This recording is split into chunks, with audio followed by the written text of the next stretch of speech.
Okay, good afternoon. Apologies to those people that tuned in yesterday and did not get the proper sound. I don't know what was going on. Maybe it was all of the snow. So we left Harry and he'd arrived at Hogwarts and was about to go into the Great Hall. And we had the intriguing title of The Sorting Hat. What is the Sorting Hat? The door swung open at once. A tall, black-haired witch in emerald green robes stood there. She had a very stern face, and Harry's first thought was this was not someone to cross. The first year's Professor McGonagall, said Hagrid. Thank you, Hagrid. I will take them from here. She pulled the door wide. The entrance hall was so big you could have fitted the whole of the Dursleys' house in it. The stone walls were lit with flaming torches like the ones at Gringotts. The ceiling was too high to make out, and a magnificent marble staircase facing them led to the upper floors. They followed Professor McGonagall across the flagged stone floor. Harry could hear the drone of hundreds of voices from a doorway to the right. The rest of the school must already be here. But Professor McGonagall showed the first years into a small, empty chamber off the hall. They crowded in, standing rather closer together than they would usually have done, peering about nervously. Welcome to Hogwarts, said Professor McGonagall. The start of term banquet will begin shortly, but before you take your seats in the Great Hall, you will be sorted into your houses. The sorting is a very important ceremony, because while you are here, your house will be something like your family within Hogwarts. You will have classes with the rest of your house, sleep in your house dormitory, and spend free time in your house common room. The 4 houses are called Gryffindor, Hufflepuff, Ravenclaw, and Slytherin. Each house has its own noble history, and each has produced outstanding witches and wizards. While you're at Hogwarts, your triumphs will earn your house points, while any rule breaking will lose house points. At the end of the year, the house with the most points is awarded the House Cup, a great honour. I hope each of you will be a credit to whichever house becomes yours. The sorting ceremony will take place in a few minutes in front of the rest of the school. I suggest you all smarten yourselves up as much as you can while you are waiting. Her eyes lingered for a moment on Neville's cloak, which was fastened under his left ear, and on Ron's smudged nose. Harry nervously tried to flatten his hair. I shall return when we are ready for you. Please wait quietly. She left the chamber. Harry swallowed. How exactly do they sort us into houses? He asked Ron. Some sort of test, I think. Fred said it hurts a lot, but I think he was joking. Harry's heart gave a horrible jolt. A test in front of the whole school, but he didn't know any magic yet. What on earth would he have to do? He hadn't expected something like this the moment they arrived. He looked around anxiously and saw that everyone else looked terrified too. No one was talking except Hermione Granger, who was whispering very fast about all the spells she'd learned and wondering which ones she'd need. Harry tried hard not to listen to her. He'd never been more nervous, never, not even when he'd had to take a school report home to the Dursleys, saying that he'd somehow turned his teacher's wig blue. He kept his eyes fixed on the door. Any second now, Professor McGonagall would come back and lead him to his doom. Then something happened which made him jump about a foot in the air. Several people behind him screamed. What the? He gasped. So did the people around him. About 20 ghosts had just streamed through the back wall. Pearly white and slightly transparent, they glided across the room, talking to each other and hardly glancing at the first years. They seemed to be arguing. What looked like a fat little monk was saying, Forgive and forget, I say. We ought to give him a second chance. My dear Friar, haven't we given Peeves all the chances he deserves? He gives us all a bad name, and you know he's not really even a ghost. I say, what are you all doing here? A ghost wearing a ruff and tights had suddenly noticed the first years. Nobody answered. New students, said the fat friar, smiling round at them. About to be sorted, I suppose. A few people nodded mutely. Hope to see you in Hufflepuff, said the friar. My old house, you know. Move along now, said a sharp voice. The sorting ceremony is about to start. Professor McGonagall had returned. One by one, the ghosts floated away through the opposite wall. Now, form a line, Professor McGonagall told the first years, and follow me. Feeling oddly as though his legs had turned to lead, Harry got into line behind a boy with sandy hair, with Ron behind him, and they walked out of the chamber, back across the hall, and through a pair of double doors into the great hall. Harry had never even imagined such a strange and splendid place. It was lit by thousands and thousands of candles, which were floating in mid-air over 4 long tables, where the rest of the students were sitting. These tables were laid with glittering golden plates and goblets. At the top of the hall was another long table where the teachers were sitting. Professor McGonagall led the first years up here, so that they came to a halt in a line facing the other students with the teachers behind them. The hundreds of faces staring at them looked like pale lanterns in the flickering candlelight. Dotted here and there among the students, the ghosts shone misty silver. Mainly to avoid all the staring eyes, Harry looked upwards and saw a velvety black ceiling dotted with stars. He heard Hermione whisper, "It's bewitched to look like the sky outside. I read about it in Hogwarts history." It was hard to believe there was a ceiling there at all, and that the great hall didn't simply open onto the heavens. Harry quickly looked down again as Professor McGonagall silently placed a 4-legged stool in front of the first years. On top of the stool, she put a pointed wizard's hat. This hat was patched and frayed and extremely dirty. Aunt Petunia would not have let it into the house. Maybe they had to try and get a rabbit out of it, Harry thought wildly. That seemed the sort of thing. Noticing that everyone in the hall was now staring at the hat, he stared at it too. For a few seconds, there was complete silence. Then the hat twitched. A rip near the brim opened wide like a mouth, and the hat began to sing. "Oh, you may not think I'm pretty, but don't judge on what you see. I'll eat myself if you can find a smarter hat than me. You can keep your bowlers black, your top hat sleek and tall, for I'm the Hogwarts sorting hat, and I can cap them all. There's nothing hidden in your head the sorting hat can't see. So try me on, and I will tell you where you ought to be. You might belong in Gryffindor, where dwell the brave at heart. Their daring nerve and chivalry set Gryffindors apart. You might belong in Hufflepuff, where they are just and loyal. Those patient Hufflepuffs are true and unafraid of toil. Or yet in wise old Ravenclaw, if you've a ready mind, where those of wit and learning will always find their kind. Or perhaps in Slytherin you'll make your real friends. Those cunning folk use any means to achieve their ends. So put me on, don't be afraid, and don't get in a flap. You're in safe hands, though I have none, for I'm a thinking cap." The whole hall burst into applause as the hat finished its song. It bowed to each of the 4 tables and then became quite still again. "So we've just got to try on the hat," Ron whispered to Harry. "Oh, kill Fred. He was going on about wrestling a troll." Harry smiled weakly. Yes, trying on the hat was a lot better than having to do a spell, but he did wish they could have tried it on without everyone watching. The hat seemed to be asking rather a lot. Harry didn't feel brave or quick-witted or any of it at the moment. If only the hat had mentioned a house for people who felt a bit queasy, then that would have been the one for him. Professor McGonagall now stepped forward holding a long roll of parchment. "When I call your name, you will put on the hat and sit on the stool to be sorted. Abbot Hannah." A pink-faced girl with blonde pigtails stumbled out of line, put on the hat, which fell right down over her eyes, and sat down. A moment's pause. "Hufflepuff!" shouted the hat. The table on the right cheered and clapped as Hannah went to sit down at the Hufflepuff table. Harry saw the ghost of the fat friar waving merrily at her. "Bones, Susan!" "Hufflepuff!" shouted the hat again, and Susan scuttled off to sit down next to Hannah. "Boot, Terry!" "Ravenclaw!" The table, second from the left, clapped this time. Several Ravenclaws stood up to shake hands with Terry as he joined them. Brocklehurst Mandy went to Ravenclaw too, but Brown Lavender became the first new Gryffindor, and the table on the far left exploded with cheers. Harry could see Ron's twin brothers catcalling. Bulstrode Millicent then became a Slytherin. Perhaps it was Harry's imagination, after all he'd heard about Slytherin, but he thought they did look an unpleasant lot. He was starting to feel definitely sick now. He remembered being picked for teams during sports lessons at his old school. He had always been last to be chosen, not because he was no good, but because no one wanted Dudley to think they liked him. Finch Fletchley Justin. Hufflepuff!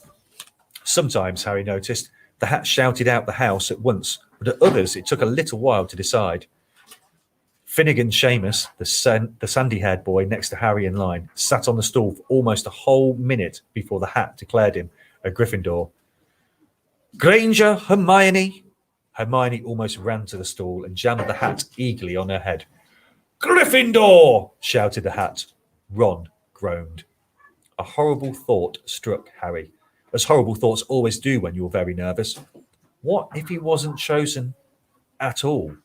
What if he just sat there with the hat over his eyes for ages until Professor McGonagall jerked it off his head and said there'd obviously been a mistake and he'd better get back on the train? When Neville Longbottom, the boy who kept losing his toad, was called, he fell over on his way to the stool. The hat took a long time to decide with Neville. When it finally shouted, Gryffindor! Neville ran off, still wearing it, and had to jog back amid gales of laughter to give it to McGoogle Morag. Malfoy swaggered forward when his name was called and got his wish at once. The hat had barely touched his head when it screamed, Slytherin! Malfoy went to join his friends, Crabbe and Goyle, looking pleased with himself. There weren't many people left now. Moon, Knott, Parkinson, then a pair of twin girls, Patil and Patil, then Perks, Sally Ann, and then, at last, Potter! Harry! As Harry stepped forward, whispers suddenly broke out like little hissing fires all over the hall. Potter, did she say? The Harry Potter! The last thing Harry saw before the hat dropped over his eyes was the hall full of people craning to get a good look at him. Next second, he was looking at the black inside of the hat. He waited. Said a small voice in his ear. Difficult, very difficult. Plenty of courage, I see. Not a bad mind either. There's talent. Oh, my goodness, yes. And a nice thirst to prove yourself. Now, that's interesting. Where shall I put you? Harry gripped the edges of the stool and thought, not Slytherin, not Slytherin. Not Slytherin, eh? Are you sure? You could be great, you know. It's all here in your head, and Slytherin will help you on the way to greatness, no doubt about that. No? Well, if you're sure, better be Gryffindor. Harry heard the hat shout the last word to the whole hall. He took off the hat and walked slowly and shakily towards the Gryffindor table. He was so relieved to have been chosen and not put in Slytherin, he hardly noticed that he was getting the loudest cheer yet. Percy the prefect got up and shook his hand vigorously, while the Weasley twins yelled, We got Potter! We got Potter! Harry sat down opposite the ghost in the rough he'd seen earlier. The ghost patted his arm, giving Harry the sudden horrible feeling he'd just plunged into a bucket of ice-cold water. He could see the high table properly now. At the end nearest him sat Hagrid, who caught his eye and gave him the thumbs up. Harry grinned back. And there, in the centre of the high table, in a large gold chair, sat Albus Dumbledore. Harry recognised him at once from the card he'd got out of the chocolate frog on the train. Dumbledore's silver hair was the only thing in the whole hall that shone as brightly as the ghost's. Harry spotted Professor Quirrell too, the nervous young man from the leaky cauldron. He was looking very peculiar in a large purple turban. And now there were only 3 people left to be sorted. Turpin Lisa became a Ravenclaw, and then it was Ron's turn. He was pale green by now. Harry crossed his fingers under the table, and a second later the hat had shouted, Gryffindor! Harry clapped loudly with the rest as Ron collapsed into the chair next to him. Well done, Ron. Excellent, said Percy Weasley pompously. Across Harry's Zabini blaze was made a Slytherin. Professor McGonagall rolled up her scroll and took the sorting hat away. Harry looked down at the empty gold plate. He had only just realised how hungry he was. The pumpkin pasties seemed ages ago. Albus Dumbledore had got to his feet. He was beaming at the students, his arms opened wide as if nothing could have pleased him more than to see them all there. Welcome, he said. Welcome to a new year at Hogwarts. Before we begin our banquet, I would like to say a few words. And here they are. Nitwit, blubber, oddment, tweak. Thank you. He sat back down. Everybody clapped and cheered. Harry didn't know whether to laugh or not. Is he a bit mad? He asked Percy uncertainly. Mad, said Percy. He's a genius, best wizard in the world. But he is a bit mad, yes. Potatoes, Harry? Harry's mouth fell open. The dishes in front of him were now piled with food. He had never seen so many things he liked to eat on one table. Roast beef, roast chicken, pork chops and lamb chops, sausages, bacon and steak, boiled potatoes, roast potatoes, chips, Yorkshire pudding, peas, carrots, gravy, ketchup, and, for some strange reason, mint humbugs. The Dursleys had never exactly starved Harry, but he'd never been allowed to eat as much as he liked. Dudley had always taken anything that Harry really wanted, even if it made him sick. Harry piled his plate with a bit of everything, except the humbugs, and began to eat. It was all delicious. That does look good, said the ghost in the roof sadly, watching Harry cut up his steak. Can't you? I haven't eaten for nearly 400 years, said the ghost. I don't need to, of course, but one does miss it. I don't think I've introduced myself. Sir Nicholas de Mimsy Porpington at your service, resident ghost of Gryffindor Tower. I know who you are, said Ron suddenly. My brother's told me about you. You're nearly headless Nick. I would prefer you to call me Sir Nicholas de Mimsy, the ghost began stiffly, but sandy-haired Seamus Finnegan interrupted. Nearly headless? How can you be nearly headless? Sir Nicholas looked extremely miffed, as if their little chat wasn't going at all the way he wanted. Like this, he said irritably. He seized his left ear and pulled. His whole head swung off his neck and fell onto his shoulder as if it was on a hinge. Someone had obviously tried to behead him, but had not done it properly. Looking pleased at the stunned looks on their faces, nearly headless Nick flipped his head back onto his neck, coughed, and said, So, new Gryffindors. I hope you're going to help us win the House Championship this year. Gryffindor have never gone so long without winning. Slytherin have got the cup 6 years in a row. The Baron's becoming almost unbearable. He's the Slytherin ghost. Harry looked over at the Slytherin table and saw a horrible ghost sitting there, with blank staring eyes, a gaunt face, and robes stained with silver blood. He was right next to Malfoy, who, Harry was pleased to see, didn't look too pleased with the seating arrangements. How did he get covered in blood? Asked Seamus with great interest. I've never asked, said nearly headless Nick. When everyone had eaten as much as they could, the remains of the food faded from the plates, leaving them sparkling clean as before. A moment later, the puddings appeared. Blocks of ice cream in every flavour you could think of. Apple pies, treacle tarts, chocolate eclairs, jam donuts, trifles, strawberries, jelly, rice pudding. They haven't mentioned cheesecake. What kind of feast are they having at Hogwarts without cheesecake? We'll have to sort this out. As Harry helped himself to a treacle tart, the talk turned to their families. I'm half and half, said Seamus. Me dad's a muggle. Mam didn't tell him she was a witch till after they were married. Bit of a nasty shock for him. The others laughed. What about you, Neville? Said Ron. Well, my gran brought me up and she's a witch, said Neville, but the family thought I was a muggle for ages. My great-uncle Algie kept trying to catch me off guard and force some magic out of me. He pushed me off the end of Blackpool Pier once. I nearly drowned.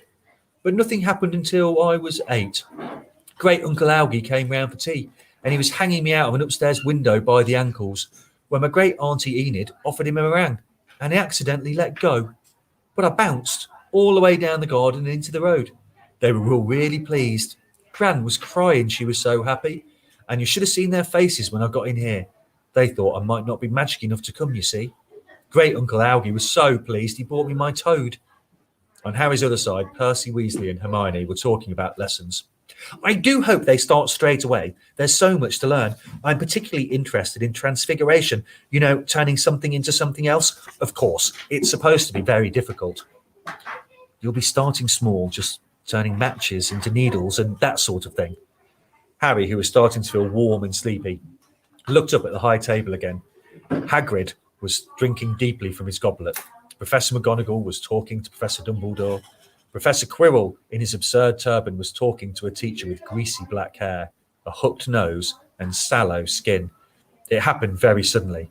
The hook-nosed teacher looked past Quirrell's turban straight into Harry's eyes, and a sharp, hot pain shot across the scar on Harry's forehead.